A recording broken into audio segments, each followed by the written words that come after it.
नमस्कार दोस्तों, स्वागत है आपका अपना ही यूट्यूब चैनल टुडे एग्जाम पर। दोस्तों, जैसा कि आज है आपका 30 जून 2023 और आज जो है आपका फेज 11 का जो ग्रेजुएशन लेवल वाली एग्जाम है वो था आपका। ठीक है, फर्स्ट शिफ्ट की एग्जाम समाप्त हो गई है। फर्स्ट शिफ्ट के एग्जाम में जीके और इंग्लिश के वर्ड से जो भी प्रश्न पूछे गए सभी 100% ओरिजिनल प्रश्नों के साथ उपलब्ध हो गया हूँ। दोस्तों, जैसा कि आप जानते हैं, मैं आपको 100% ओरिजिनल प्रश्नों के साथ साथ important point two point extra fact बताऊंगा जो आपके एग्जाम में हूबहू देखने को मिलेगी। तो चलिए दोस्तों, शुरू कर लेते हैं आज का ये वीडियो। एक प्रश्न जो पूछा गया था, राष्ट्रपति के चुनाव में कौन भाग नहीं लेते हैं। देखिए, मैंने बता रखा है कि भाई राष्ट्रपति के चुनाव में संसद के निर्वाचित सदस्य साथ ही साथ विधानसभा के जो राज्य के अंदर होते हैं इनके भी निर्वाचित सदस्य भाग लेते हैं। ठीक है, लेकिन जो वाइस प्रेसिडेंट है इनके चुनाव में संसद के सारे सदस्य भाग लेते हैं। ठीक है, तो ये दोनों मैंने एक ही दिन समझाया था, है ना। तो यहाँ पे ऑप्शन में आपको एक ऑप्शन गवर्नर दिया गया था। ये गवर्नर जो है भाग नहीं लेते हैं आपके राष्ट्रपति के चुनाव में। ठीक है भाई, गवर्नर की तो खुद ही नियुक्ति राष्ट्रपति करते हैं, तो ये कैसे भाग लेंगे, है ना। गरिमा का ह्रास होगा कि नहीं होगा, है ना। तो ये बात ध्यान रखेंगे। इसके अलावा राष्ट्रपति के चुनाव में लोकसभा, राज्यसभा तथा राज्य के विधानसभा के निर्वाचित सदस्य भाग लेते हैं। अब ये निर्वाचित और एक होता है आपका मनोनीत। ठीक है, तो निर्वाचित और मनोनीत में तो फर्क आप जानते ही। निर्वाचित जो है ये चुनाव के माध्यम से चुने जाते हैं और जो मनोनीत होते हैं, जैसे राज्यसभा के अंदर 12 सदस्य का मनोनयन जो है प्रेसिडेंट महोदय करते हैं। और ये प्रथा कहाँ से लिया गया है, ये भी क्वेश्चन आपसे पूछा जाता है। तो ये प्रथा जो है आयरलैंड के संविधान से लिया गया है, जो राज्यसभा के अंदर 12 सदस्यों का मनोनयन करते हैं। 238 तो आपका इलेक्शन से आता है और 12 आता है मनोनयन के द्वारा। इस प्रकार राज्यसभा के अंदर टोटल सदस्यों की संख्या 250 हो जाते हैं। ठीक है, तो ये बात भी ध्यान रखेंगे। तो राष्ट्रपति के चुनाव में कौन कौन भाग लिया, लोकसभा, राज्यसभा और राज्य विधानसभा के ओनली जो है इलेक्टेड सदस्य यानी निर्वाचित सदस्य। इसके अलावा उपराष्ट्रपति के चुनाव में कौन भाग लेते हैं, तो संसद के टोटल सदस्य। अब संसद में कौन कौन, लोकसभा और राज्यसभा। ठीक है भाई, संसद के अगर अंग आपसे पूछ देना तो सिर्फ लोकसभा और राज्यसभा ही मत बताना, Lok Sabha plus Rajya Sabha plus president बताना। ये तीनों के मिलके जो है भारतीय संसद का निर्माण हुआ है। इसके अलावा लोकसभा को जो है निम्न सदन, राज्यसभा को अपर सदन कहा जाता है, ये तो आप जानते ही होंगे। इसके अलावा वर्तमान में 15वीं राष्ट्रपति जो द्रौपदी मुर्मू है, इनके अगेंस्ट में कौन खड़े हुए थे, तो यशवंत सिन्हा। अब इनका समय हो गया एग्जाम में छपने का। ठीक है, तो यशवंत सिन्हा बताइएगा। और जो उपराष्ट्रपति जो अभी वर्तमान में है, जगदीप धनखड़ साहब, ये पहले राज्यपाल थे, गवर्नर थे, कहाँ के, पश्चिम बंगाल के, है ना। तो इनके विरोध में कौन खड़ा थे, तो मार्गरेट एल्वा, है ना, मार्गरेट एल्वा। ठीक है, इसके अलावा राष्ट्रपति जो है ये तीनों सेनाओं का प्रमुख होता है, साथ ही साथ ये संसद के अभिन्न अंग होते हैं। जैसे कि मैंने अभी अभी आप कहा कि लोकसभा, राज्यसभा और आपका राष्ट्रपति से मिलके जो है भारत के संसद का निर्माण होते हैं। अब राष्ट्रपति कुछ की पोस्ट के जो मतलब होल्डर हैं उनकी नियुक्ति करते हैं, जैसे attorney general of India. Attorney general of India को हिंदी में महान्यायवादी कहते हैं और ये भारत सरकार के सबसे बड़े विधिक अधिकारी होते हैं, ये मैंने आपको बता रखा है। इनके जो आर्टिकल है अलॉट, ये आर्टिकल 76 है। ठीक है ना, तो ये बात भी ध्यान रखेंगे। इसके अलावा ये राष्ट्रपति के प्रसाद पर्यंत पद भी धारण करते हैं, ये बात भी ध्यान रखेंगे। प्रसाद पर्यंत मतलब जब तक राष्ट्रपति चाहे, है ना। राज्यपाल का भी सेम कंडीशन है, जब तक राष्ट्रपति चाहे पद धारण कर सकते हैं। ठीक है, इसके अलावा हाई कोर्ट तथा सुप्रीम कोर्ट के जो चीफ जस्टिस होते हैं उनकी भी जो है आपका कौन नियुक्ति करते हैं, तो राष्ट्रपति ही नियुक्ति करते हैं, है ना। राज्यपाल की भी नियुक्ति राष्ट्रपति ही करते हैं। तो ये सब जो की पोस्ट है इनकी नियुक्ति राष्ट्रपति ही करते हैं। हाँ, सुप्रीम कोर्ट की जो चीफ जस्टिस होते हैं इनकी नियुक्ति में, है ना, राज्यपाल की सलाह भी ली जाती है। तो ये बात अलग हो गई। ठीक है, इसके अलावा राष्ट्रपति से संबंधित आर्टिकल जो है ये आपका आर्टिकल 52 से लेकर 61 तक लगातार है। तो ये बात भी आपको ध्यान रखना है। ठीक है, इसके मैंने शॉर्ट ट्रिक भी बताया था आपको, पकानी कोका दुयो दशम, है ना। इस प्रकार से मैंने आपको बता रखा था। इसके शॉर्ट ट्रिक डायरेक्ट याद हो जाएंगे आपको। प से पद, का से कार्यपालिका का प्रधान जी, है ना, नी से निर्वाचन, अंदर से लास्ट चाहिए तो म से महाभियोग, स से शपथ। इस प्रकार से जो है इनका राष्ट्रपति से संबंधित जो आर्टिकल्स हैं उनके जो है एक शॉर्ट कोड बनाया गया है, पकानी कोका दियो दशम। आप याद रख सकते हैं, आपको पहला लेटर जो है आपको मिल जाएगा जब आपसे आर्टिकल पूछे जाएंगे। इसके अलावा भी कुछ आर्टिकल है, जैसे 72, ये राष्ट्रपति के जो मतलब क्षमादान के अधिकार है वो जो है संदर्भित करता है आपका आर्टिकल 72। राज्यपाल को भी क्षमादान के अधिकार प्राप्त है जी आर्टिकल 161 के थ्रू राज्य के अंदर, ठीक है। इसके अलावा 1, 2, 3 ये राष्ट्रपति के अध्यादेश है ना, 1, 2, 3 जो है ये राष्ट्रपति के अध्यादेश है, तो ये बात भी आपको ध्यान रखना है। इसके अलावा 280 ये वित्त आयोग के गठन करते हैं, अभी 15वीं वित्त आयोग चल रही है, तो ये बात भी आपको ध्यान रखना है। और 76 जो है अटॉर्नी जनरल ऑफ इंडिया महान्यायवादी से संबंधित है। तो ये थे जी राष्ट्रपति के बारे में थोड़ा बहुत जानकारी जो आपको अच्छी लगी होगी। इसके अलावा अगला एक प्रश्न आपसे पूछा गया था, एक सेकेंड, अगला प्रश्न जो पूछा गया था आपसे, अगला प्रश्न है कि मोढेरा का सूर्य मंदिर किस वंश के शासक ने बनवाए थे, इस प्रकार के प्रश्न आपसे पूछा गया है, ठीक है। तो मोढेरा का जो सूर्य मंदिर है, देखिए मैंने पहले भी बताया है कि मोढेरा जो है हाल फिलहाल में चर्च की विषय है, क्योंकि पिछले साल जो है इन्होंने एक ऐसा कारनामा किया जो ये पहला स्थान पे आ गए कि 24x7 सौर ऊर्जा संचालित गांव बनाए, ठीक है। सौर ऊर्जा तो आप जानते ही हैं जो सोलर सिस्टम के द्वारा चलती है, यानी सूर्य के प्रकाश से संचालित होती है। तो ये जो मोढेरा गाँव है ये आपका गुजरात के अंदर है। ये जो है इंडिया का पहला 24x7 कहने का मतलब हमेशा 24 घंटे सप्ताह के 7 दिन, है ना, सौर ऊर्जा से संचालित भारत का पहला गांव बना। तो ये तो करंट सेक्शन की बात हो गई। ये मोढेरा में एक सूर्य मंदिर है, पालीताना का जैन मंदिर भी गुजरात में है, कोणार्क में सूर्य मंदिर है ना, माउंट आबू में जैन मंदिर है, पारसनाथ की चोटी में समेत शिखर जैन तीर्थ स्थल झारखंड में है ना, कंदरिया महादेव के मंदिर खजुराहो में है, तंजौर में बृहदेश्वर या राजराजेश्वर मंदिर है। इन सभी के बारे में मैंने आपको पहले ही बता रखा है, ठीक है। चालुक्य वंश के शासक भीम प्रथम ने 1026 ईस्वी में जो है आपके मोढेरा का मंदिर निर्माण किया, ऐसा माना जाता है, ठीक है। मोढेरा का सूर्य मंदिर जो है ये किस नदी के किनारे है आने वाले समय में, तो आप बताइएगा, ये पुष्पावती नदी के किनारे है। उसी प्रकार से मैंने आपको एक और बताया हूं कि स्टेच्यू ऑफ यूनिटी अगर आपसे पूछ ले कि किस नदी के किनारे स्थित है, तो भैया ये नर्मदा नदी के किनारे है, ये भी गुजरात में है। सरदार वल्लभ भाई पटेल की 182 मीटर ऊंची प्रतिमा है, जो दुनिया में इस समय सबसे ऊंची खड़ी प्रतिमा है, जो गुजरात के केवड़िया या एकता नगर में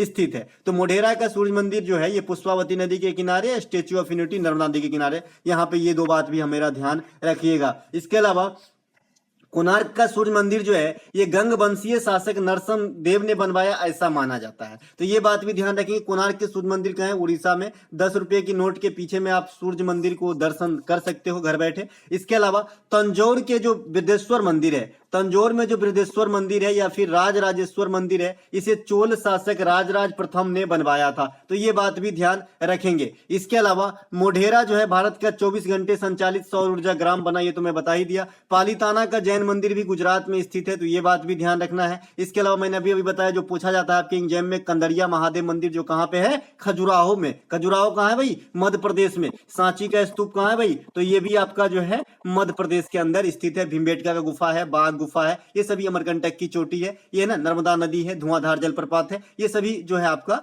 कहां पे है? तो ये सभी जो है मध्य प्रदेश के अंदर स्थित है। इसके अलावा एक प्रश्न आपसे पूछा गया, सिक्स मशीन किस क्रिकेटर की आत्मकथा है? भाई ये जो ना किसी कभी ना सुना होगा ना वो भी मार देगा, क्योंकि आप जानते हैं कि सिक्स मशीन किसे कहा जाता है। ये कहा जाता है आपको भैया क्रिस गेल को, है ना। इसमें युवराज सिंह भी ऑप्शन में होगा 100%। जो बच्चे गेम दे के आए हैं कमेंट करेंगे था कि नहीं युवराज सिंह ऑप्शन में। इसके अलावा क्रिस गेल आईपीएल में सबसे अधिक छक्के लगाए हैं, ये तो आप भी जानते हैं। क्रिस गेल के नाम ही आईपीएल में व्यक्तिगत सर्वाधिक लंबी पारी है 175। अच्छा भैया आईपीएल आ गया है तो आईपीएल से भी क्वेश्चन आ सकती है, इसीलिए सबसे अधिक छक्का तो क्रिस गेल हो गया, है ना। इसके अलावा आपका सबसे अधिक जो आईपीएल के अंदर जो रन बनाए हैं ये अपना विराट कोहली है। सबसे अधिक विकेट जो लिए हैं अब ये युजवेंद्र चहल हो गए हैं, है ना। अभी लेटेस्ट वाला आईपीएल के विजेता जो है सीएसके है, उप विजेता जो रहा है जीटी रहा है। पिछला वाला आईपीएल के विजेता जीटी था, उप विजेता जो है राजस्थान रॉयल रहे थे। इस लेटेस्ट वाले में जो ऑरेंज कैप मिला है ये शुभमन गिल को मिला है, ये काफी जो है फेमस रहे इस बार, काफी ज्यादा रन बनाए इन्होंने। इसके अलावा सबसे अधिक जो विकेट लेने के लिए पर्पल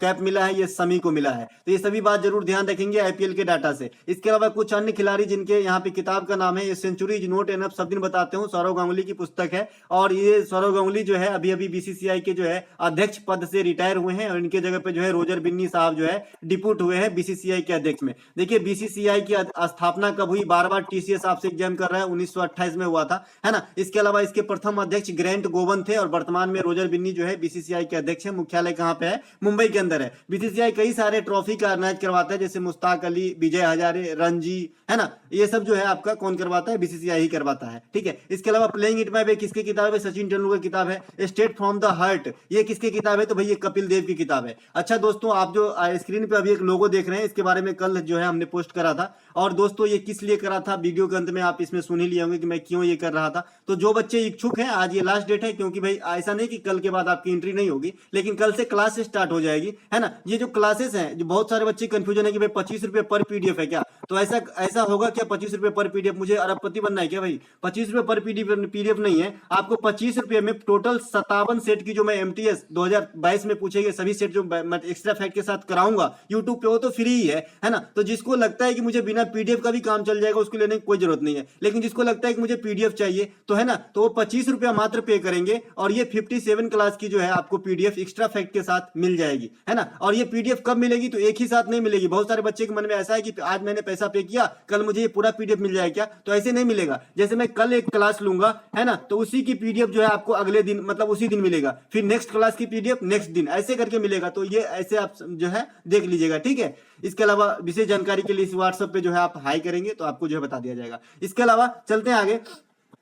अगला जो हमारा प्रश्न पूछा गया था कि लेग बाय शब्द किस खेल से संबंधित है। भाई लेग बाय शब्द जो है ये आपके जुड़े हैं क्रिकेट से, इसलिए मैंने यहाँ पे आंसर नहीं लिखा। ये सभी जानते हैं भाई क्रिकेट से, जब बल्ले में बॉल टच नहीं होता है और भाग जाता है, उसमें जो रन दौड़ लेते हैं उसे लेग बाय के रूप में कहा जाता है कि भाई रन मिल गया। इसके अलावा यहाँ से इतने सिंपल क्वेश्चन पे भी टीसीएस ने पूछे हैं कि अगर क्रिकेटर की बल्ले से आपका जो है रन लगा, बॉल लगा और उठले उठले चला गया बाउंड्री के पार, तो क्या होता है, तो छक्का मिल जाता है। और लेट के जाता है बाउंड्री तक, तो कैसा होता है, 4 रन मिलता है। तो ये भी पूछे गए थे हाल में। बाद बाकी इसमें गली होता है, गुगली होता है, क्रिकेट से संबंधित शब्द गुगली भी है ना, गुगली होता है, स्पिन होता है ना। अभी आजकल बहुत फेमस चल रहा है भाई यॉर्कर, क्या खतरनाक यॉर्कर मारा, तो यॉर्कर भी होता है। तो ये सब जो है देख लीजिएगा। इसके अलावा डकबर्थ लुइस पद्धति को जरूर ध्यान रखें। इस बार का आईपीएल का रिजल्ट इसी के सिस्टम के अनुसार आया था, डकबर्थ लुइस पद्धति के अनुसार। तो ये भी पूछे जाते हैं किस क्रिकेट मतलब किस खेल में ये लागू होते हैं, तो क्रिकेट में, ठीक है। इसके अलावा उष्णकटिबंधीय कांटेदार वन कहां पाए, देखिए मैंने आपको बताया है कि भाई कांटेदार वन वहीं पाए जाएंगे जहां पे वर्षा की मात्रा कम होगी।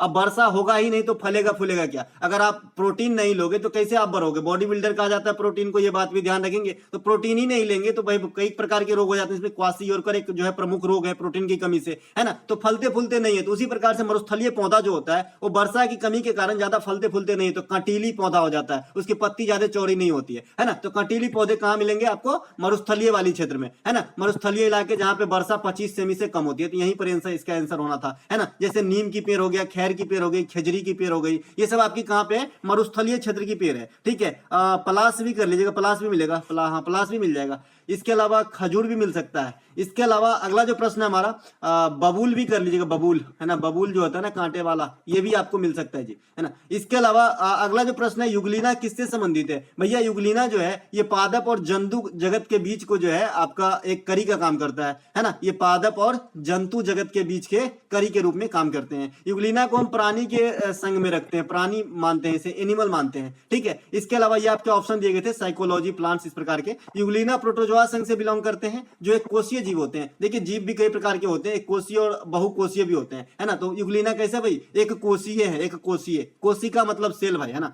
इसके अलावा प्रोटोजोआ संघ के उदाहरण कौन कौन से हैं, जैसे अभी आपने युगलीना को देखा, है ना। उसी प्रकार से आप एंटी अमीबा, है ना, एंटी अमीबा, प्लाज्मोडियम, ये सब जो है किसमें आएंगे, प्रोटोजोआ में आएंगे, प्रोटोजोआ में आएंगे। देखिए प्लाज्मोडियम के कारण जी है आपकी मलेरिया बीमारी होती है, लेकिन मलेरिया जो है किस मच्छर के काटने से होता है, तो मादा एनीफिलीज, मादा एनीफिलीज मच्छर के काटने से आपका मलेरिया होता है। तो मादा एनीफिलीज क्या काम करता है, सिर्फ वाहक का काम करता है, लेकिन होता किससे है, तो प्लाज्मोडियम से। प्लाज्मोडियम क्या है, प्रोटोजोआ है, ठीक है। मलेरिया क्या होता है आप सभी जानते हैं। इसके अलावा प्लाज्मोडियम नामक परजीवी से मलेरिया होता है, यहाँ पे लिखा भी है। इसके अलावा anti amoeba histolytica, anti amoeba histolytica आपसे डायरेक्ट पूछा जाता है कि मानव के किस अंग में पाई जाती है, तो आप बताएंगे कि आंत में पाई जाती है, आंत में, आंत होता है ना इंस्टेंटाइन, है ना, उसमें पाई जाती है आपका एंटी अमीबा हिस्टोलिका। इससे क्या होती है भाई, पेचिस नामक बीमारी होती है, उल्टी, दस्त, लेटिंग नहीं होना, मतलब लेटिंग के रास्ते से जो खून वगैरह आते हैं, सुलवाई गांव घर में बोलते हैं, ये पेचिस की बीमारी है ना। और हैजा कॉलरा भी इसी प्रकार के होते हैं, है ना, लेकिन इससे थोड़ा अलग होते हैं। इसके अलावा इससे जंतु जगत और पादप जगत के बीच का कड़ी कहा जाता है। किसे? युगलिना के बारे में बात हो रही है ना, ये बेसिक आधार क्या था क्वेश्चन का, युगलिना, तो युगलिना के बारे में बात हो रही है। इसके अलावा विषाणु यानी जो वायरस होते हैं, इनको क्या कहा जाता है भाई? सजीव और निर्जीव के बीच के कड़ी कहा जाता है। क्यों कहा जाता है? मैंने आपको ये भी बताया था कि अगर आप किसी वायरस को किसी बोतल में बंद कर दीजिए, ये कोई बोतल है, इसमें बंद कर देंगे ना, तो लाइक ये डेड थिंग की तरह काम करेगा, निर्जीव की तरह काम करेगा। लेकिन जैसे ही किसी जीवित सेल या फिर जीवित प्राणी के संपर्क में जैसे ही आते हैं तो ये एक्टिव हो जाते हैं जी, एक्टिव होते हैं। तो जब तक ये किसी मृत शरीर पे रहता है या फिर कपड़े, प्लास्टिक, चाहे मिट्टी वगैरह पे, तो ये जो है डेड अवस्था में पड़े रहते हैं। जैसे ही कोई चपेट में आया लाइव चीज, तो ये एक्टिव हो जाता है और अपना कारनामा दिखाना स्टार्ट करते हैं। ज्यादा कारनामा के बारे में बताने की जरूरत नहीं है, पिछले साल आपने कोरोना को देखा ही होगा। इसके अलावा जो मॉस है ये ब्रायोफाइटा समूह से आता है, यहाँ पे थोड़ा ध्यान देंगे। जो मॉस है ये ब्रायोफाइटा से आता है, और जो मुगदर मॉस है, जैसे मुगदर मॉस हो गया, फर्न हो गया, ये दोनों के दोनों आपका टेरिडोफाइटा में आ जाएगा। ठीक है, खाली मॉस पूछेगा तो ब्रायोफाइटा। कई बार बच्चे कंफ्यूज होकर जो गलती करके आ जाते हैं, मुगदर मॉस पूछेगा, ब्रायोफाइटा मार दोगे तो गलती हो जाएगा। ठीक है, खाली मॉस पूछेगा तो ब्रायोफाइटा, मुगदर मॉस पूछेगा या फिर फर्न पूछेगा तो टेरिडोफाइटा ग्रुप से संबंधित है। ठीक है, इसके अलावा शैवाल, कवक, ये सब जो है थाइलोफाइटा समूह में आ जाते हैं, जैसा कि मैंने पहले ही आपको बताया था। शैवाल के अध्ययन को दोस्तों फाइकोलॉजी कहते हैं, कवक के अध्ययन को मैकोलॉजी कहते हैं, ये भी मैंने आपको पहले बता रखा है। इसके अलावा एक क्वेश्चन आपसे पूछा गया था कि किस केंद्र शासित प्रदेश या राज्य की सबसे अधिक साक्षरता दर है? भैया ये क्वेश्चन जो है काफी जो है क्रिटिकल है। क्यों? क्योंकि भाई अगर इसकी आंसर देना है तो केरल का भी लिटरेसी रेट जानना होगा, और आपको जो है लक्षद्वीप का भी लिटरेसी रेट परसेंटेज के हिसाब से जानना होगा, तभी आप आंसर दे पाओगे, क्योंकि ऑप्शन में दोनों ही होंगे यदि ऐसा क्वेश्चन आया है हूबहू तो। ठीक है, तो भैया केरल और लक्षद्वीप में से किसे सिलेक्ट करोगे? तो केरल को सिलेक्ट करना पड़ेगा। केरल की ज्यादा लिटरेसी रेट है ना, आप मतलब इन कंपेरिजन किसके? लक्षद्वीप के तुलना में अगर आप देखें तो। ठीक है, केंद्र शासित प्रदेशों में सबसे अधिक साक्षरता जो है 91.8% ये किसके हैं? लक्षद्वीप के हैं। ठीक है, तथा न्यूनतम साक्षरता दर दादर नगर हवेली 76.2। भैया दादर नगर हवेली और दमन और दीव को मर्ज कर दिया गया और उसका नाम दमन रख दिया गया है। ठीक है, केरल का साक्षरता जो है ये आपका 94% है। तो 94 को और 91.8 को कंपेरिजन करेंगे तो परसेंटेज के हिसाब से किसकी ज्यादा हो गई? केरल की। तो यहाँ पे केरल राइट आंसर करना पड़ेगा भाई, केरल करना पड़ेगा। ठीक है, बिहार की साक्षरता दर जो है सभी राज्यों में सबसे कम है, जैसे आपके यूटी में दादर नगर हवेली की है। ठीक है, चलते हैं आगे। इसके अलावा जो आपका वर्तमान आंकड़े के अनुसार केरल की साक्षरता दर जो है सबसे अधिक है। वर्तमान आंकड़ा कहने का मतलब जैसे अभी एक पास्ट में एग्जाम हुआ था, सीएचएसएल की एग्जाम हुआ था आई थिंक, उसमें पूछा गया था कि यूएनओ के अनुसार, यूएनओ होता है ना संयुक्त राष्ट्र संघ, है ना, तो यूएनओ के अनुसार जो है सबसे ज्यादा पॉपुलेशन लगभग 142 करोड़ के समथिंग किस देश की है भैया? तो इंडिया की है, जो चाइना को पछाड़ दिया है। तो ये अपनी ऑफिशियल डाटा नहीं है, ये जो हमारी भारत सरकार की जनगणना है ना, वो अभी जो है रिलीज नहीं किया। ठीक है, तो ये भाई बाहरी सोर्स से पूछा गया है ना, तो क्वेश्चन तो आया ना। तो उसी प्रकार से आपसे कल होके ये पूछा जा सकता है कि वर्तमान समय में या फिर 2021 के अनुसार, है ना, 2021 के अनुसार सबसे अधिक साक्षरता तो भी केरल ही होगा, और सबसे कम कहेगा तो भी बिहार होगा। तो ठीक है, ये भी ध्यान रखेंगे। ऐसा माना जा रहा है कि केरल की जो साक्षरता है वो बढ़ के 96 पॉइंट तक हो गई है ना, और जो काफी सारे केरल के ऐसे जगह है जहां पे 100% साक्षरता को भी अचीव कर लिया गया है। देश की समग्र साक्षरता जो है ये 74.04 है लिटरेसी रेट इंडिया की, ये तो सब दिन बताते आए हैं। इसके अलावा देश में अगर मेल लिटरेसी रेट की बात करेंगे तो 82.14% है। देश में अगर फीमेल लिटरेसी रेट की बात करेंगे तो 65.46% है। देश की फर्टिलिटी रेट की बात करेंगे तो 2.2% है, 2.2% है। इसके अलावा देश की दशकीय वृद्धि की बात करेंगे तो 17.64% है, ये बात भी आपको ध्यान रखना है। इसके अलावा देश की जनसंख्या घनत्व 382 है ना, और सेक्स रेशियो 943 है। ये सभी बात ध्यान रखेंगे। अभी 2021 में जो जनगणना होगा ये 16वीं जनगणना होगा, 2011 में जो हुआ ये 15वीं जनगणना हुआ।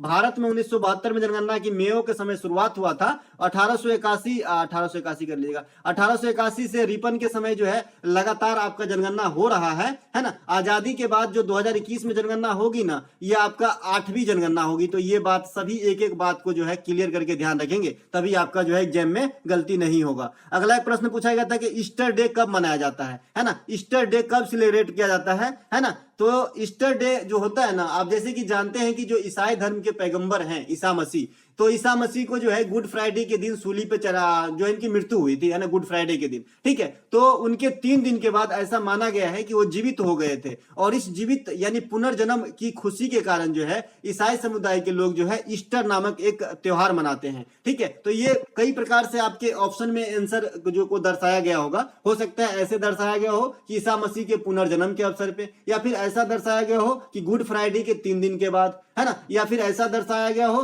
कि ईसाई लोग के द्वारा गुड फ्राइडे के बाद। तो हो सकता है कि ऑप्शन में भाई कई लैंग्वेज डिफरेंट हो सकते हैं, बस मैं आपको थ्योरी दे दिया हूं कि क्यों मनाया जाता है और किस धर्म के लोग मनाते हैं। आई थिंक आप समझ गए होंगे। इसी प्रकार से कुछ और त्योहार हैं जो आपके आ जाते हैं एग्जाम के अंदर। क्रिसमस जो है फिक्स डेट है जी 25 दिसंबर के, ये भी जो है ईसाई धर्म के हैं, और ईसाई धर्म को ध्यान रखिएगा दुनिया में सबसे अधिक फॉलो करने वाला ईसाई धर्म है, ठीक है। इसके अलावा सेकेंड स्थान मुस्लिम जो है इस्लाम है उनका आ जाता है। इसके अलावा हेलोवीन त्योहार जो है ये प्रतिवर्ष आपको 31 अक्टूबर को मनाया जाता है, हेलोवीन त्योहार, तो इसे भी ध्यान रखेंगे। अच्छा, इस्लाम से एक चीज और याद आ गया भाई, अगर आपसे अभी पूछा जाता है कि दुनिया में सबसे बड़े इस्लाम जो है कंट्री यानी देश कौन से हैं, तो इंडोनेशिया करिएगा, ठीक है। इंडोनेशिया में सबसे अधिक जो है इस्लामिक पॉपुलेशन रहते हैं, तो ये बात भी ध्यान रखेंगे, है ना। बहुत सारे लोग सऊदी अरब रहेगा ऑप्शन में तो उसी को टिक कर देगा, लेकिन ये गलती हो जाएगा, है ना, तो ये बात भी ध्यान रखेंगे। इसके अलावा जो आपका हेलोवीन बता दिया भाई, ये भूतिया त्योहार होता है जो आपको यूरोपियन कंट्री में मनाया जाता है, ये 31 अक्टूबर को होती है, ठीक है।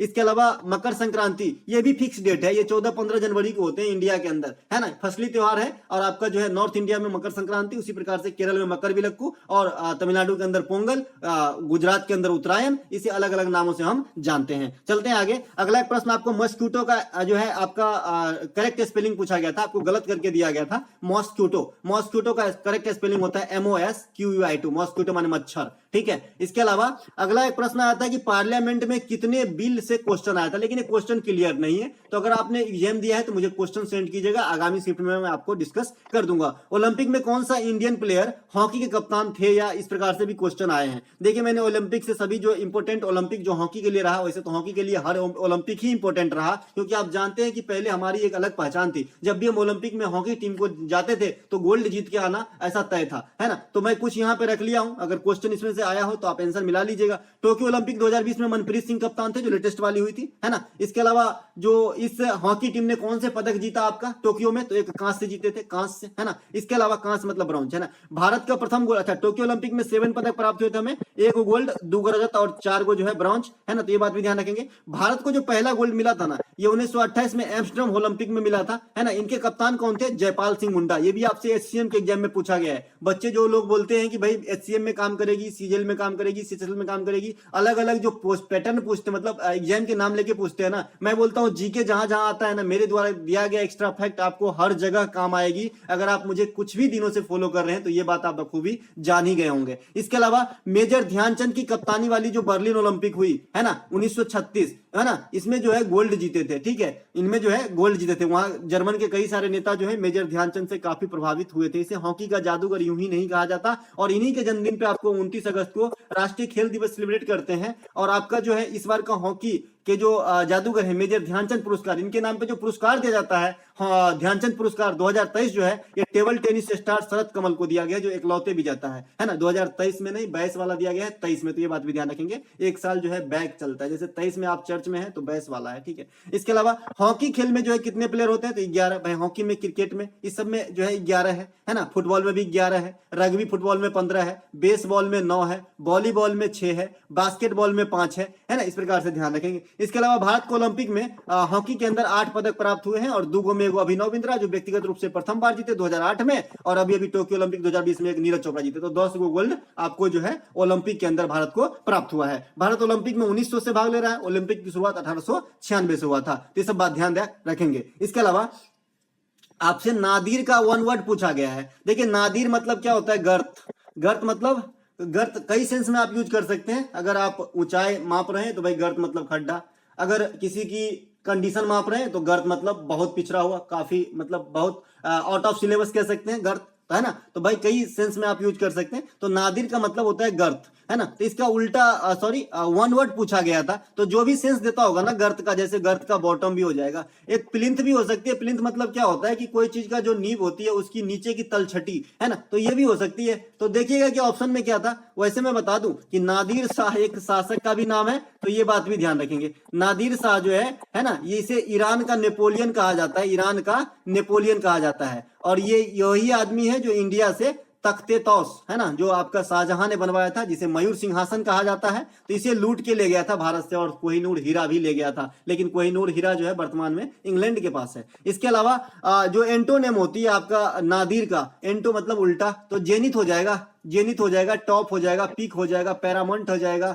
जो भी हाइयर सेंस देता होगा, मतलब जो भी आपका ऐसा अर्थ निकालता होगा कि भाई उच्च रैंक की है, तो ये सब हो जाएंगे आपके किसके, नादिर का उल्टा। ठीक है, इसके अलावा प्रोग्रेस भी कह सकते हो आप इसको, है ना। इसके अलावा राज्य का विधानमंडल संविधान के किस पार्ट में स्थित है? भैया पार्ट अब तो याद हो गया होगा ना, है ना भैया। पार्ट जो है मैंने आपको बता रखा है कि भाई एक तो सब याद रखते हैं, दो से कम 6-7 तक तो याद रखो, है ना। तो भाई 2 से 6-7 तक याद रखने में है ही क्या, मैंने आपको आर्टिकल के साथ बताया भाई, है ना। तो जो पार्ट 6 है इसमें आपके राज्य की जो विधायिका है, या विधानमंडल है, या विधानसभा है, या विधान परिषद है, भाई विधानसभा और विधान परिषद दोनों को कंबाइंड कर दोगे तो इसे विधानमंडल कहते हैं, इसे ही विधायिका कह देते हैं, है ना। अलग अलग कहोगे तो विधानमंडल अलग है, विधान परिषद अलग है ना। जैसे आप केंद्र के अंदर लोकसभा अलग कहते हो, राज्यसभा अलग कहते हो, लेकिन दोनों को कंबाइंड उससे क्या कह देते हो, संसद, है ना। उसी प्रकार से, है ना। तो ये शब्दों की जाल भी थोड़ा समझते चलेंगे। संविधान के भाग 2 में भैया नागरिकता जो सिटीजनशिप है ना, ये 5 से 12 तक के अनुच्छेद के बीच में रखा गया है। संविधान के भाग 3 में फंडामेंटल राइट है ना, जो मौलिक अधिकार है, ये 12 से 35 तक के बीच में वर्णित है ना।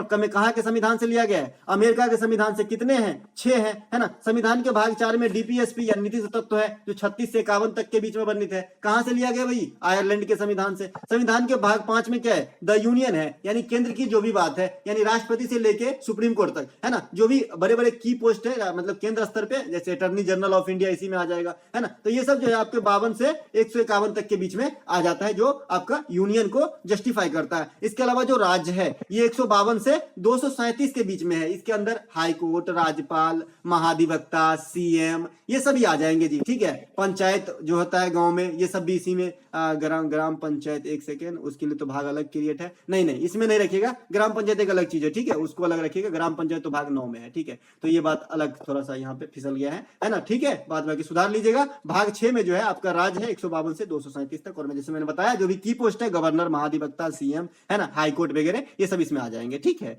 चलते हैं आगे। अगला प्रश्न हमारा, पीएम श्री प्रधानमंत्री स्कूल फॉर राइजिंग इंडिया से संबंधित एक प्रश्न आया था। देखिए मैंने ये प्रैक्टिस सेट में करवाया है प्रश्न, चाहे जो भी आया हो छूटेगा नहीं। जो बच्चे प्रैक्टिस सेट अटेंड किए हैं, करंट अफेयर के क्वेश्चन मैंने हाल फिलहाल में ही करवाया था। पीएम श्री योजना, पीएम श्री योजना, मुझे भी लगा था कि ये क्वेश्चन नहीं पूछेंगे, क्योंकि जो योजना के आगे है ना श्री लगा है, बहुत छोटा सा है, लेकिन ये पूछ दिया है भाई, ये मेरी किस्मत है ना। तो भाई पीएम श्री योजना जो है ना, तो इस योजना, ये योजना में क्या है, जो स्कूल को रिजुविनेट किया जाएगा, जो अपडेट किया जाएगा, इस योजना का मेन मकसद ये है। इसकी लॉन्च कब किया गया था? तो पिछले साल जो टीचर्स डे हुआ था ना, 5 सितंबर को भाई टीचर्स डे मनाते हैं। किसके जन्मदिन पे? राधा कृष्णन साहब, हमारे देश के प्रथम वाइस प्रेसिडेंट, है ना, सर्वपल्ली राधाकृष्णन साहब के जन्मदिन पे, है ना। तो इसी टीचर्स डे पे जो है पीएम मोदी ने ये जो है अनाउंस किए थे इस योजना के बारे में, पीएम श्री। इसके फुल फॉर्म तो आप देख ही लिए ना, पीएम मतलब फुल फॉर्म क्या होता है इसके? पीएम होता था प्रधानमंत्री स्कूल फॉर राइजिंग इंडिया। ठीक है, तो ये कब आया था? 2022 में। ये क्या करेंगे? तो जो नेप है ना, अपना एजुकेशन पॉलिसी, उसके माध्यम से स्कूलों को जो है अपग्रेड करवाएंगे। और प्रथम फेज में कितने स्कूल को अपग्रेड कराने की बात कही गई है? तो 14,500 स्कूल की। तो दोस्तों ये थे आपकी जो पीएम श्री योजना से क्वेश्चन। हमको हमारे ख्याल से जो इससे बाहर तो कुछ भी नहीं पूछा होगा, है ना, क्योंकि भाई किसके सहयोग से होगा? तो नेप के सहयोग से। कब आया? 22 में आया। कितने स्कूल के कराए जाएंगे? तो आपका 14,500 स्कूल के। किस दिवस के अवसर पे किया गया? टीचर्स डे के अवसर पे। तो ये सभी बात जो इसमें तो इंक्लूड ही है, इससे ज्यादा भी बताया था मैंने, है ना। तो कोई भी क्वेश्चन आपसे छूटा नहीं होगा अगर आप पीएम श्री वाला क्वेश्चन जो आया है तो मिलेंगे हम अगले वीडियो में। तब तक के लिए जय हिंद। और ये पीडीएफ आपको हमारे टेलीग्राम चैनल पे निःशुल्क मिलेगा। देखिए दोस्तों, मैं फिर से बता दूं, जो मैं एनालिसिस करवाऊंगा बीच में एग्जाम का, वो पीडीएफ आपको निःशुल्क ही हमारे टेलीग्राम चैनल पे दिया जाएगा, जैसे दिया जाता है। और जो नया वाला पीडीएफ जो दूंगा ना आपको, जो जिसके लिए मैं 25 रुपए आपसे चार्ज कर रहा हूं, क्यों चार्ज कर रहा हूं ये आप भी जानते हैं कि भाई पीडीएफ की जो है बहुत सारे यूट्यूबर जो आज खोल रहे हैं चैनल, या फिर कुछ बड़े भी हैं, वो दोहन करते हैं, सीधे सीधे उठा के पढ़ाना स्टार्ट कर देते हैं। भैया ये कंटेंट लिखने के लिए बहुत मेहनत करते हैं, और कोई दूसरा आदमी जो है इसकी मजाक उड़ाए तो ये मुझे अच्छा नहीं लगा, इसलिए मैंने एक छोटा सा फी रखा है। अगर छोटा सा फी रखोगे तो आप पढ़ोगे भी मन से। साथ ही साथ फी क्या है भाई? अगर एक पीडीएफ की बात कर लो लो, मैंने 25 रुपया चार्ज किया ना, 25 रुपया में आपको मैंने 57 पीडीएफ दिया है। अगर 25 को 57 से भाग दो ना, मेरे ख्याल से 0.42 के समथिंग आएंगे जी, है ना। मतलब 0. यानी 45 भी मान लो, 45 पैसे की एक पीडीएफ। 45 पैसे क्या होता है जी, 2 चाय पियोगे 25 रुपए खत्म, है ना। मैंने 57 बार आपको 8500 के करीब जीके जीएस कराना है, एक्स्ट्रा फैक्ट सही जी, है ना। समझ रहे हैं, तो आप समझ ही रहे हैं, तो इससे ज्यादा कुछ कहना सही नहीं है, आप तो समझदार खुद ही हैं। तो 25 रुपया में ही ये 57 है। बहुत सारे बच्चे की क्वेरी थी कि भाई 25 रुपया पर पीडीएफ की 25 नहीं है भैया, एक ही बार दे दो 25, और एमटीएस में जितने क्लास कराना है मुझे सबकी पीडीएफ आपको टेलीग्राम पे मिल जाएगी। और इसमें भी कुछ न्यू नहीं रहेगा, जैसे मैं पीडीएफ बनाते आया हूँ वैसा ही रहेगा। आप सोचोगे कि भाई ये पैसा वाला है तो कुछ ज्यादा इसमें लगा रहेगा तामझाम, ऐसा कुछ नहीं है, है ना। मिलेंगे हम अगले वीडियो में। जय हिंद।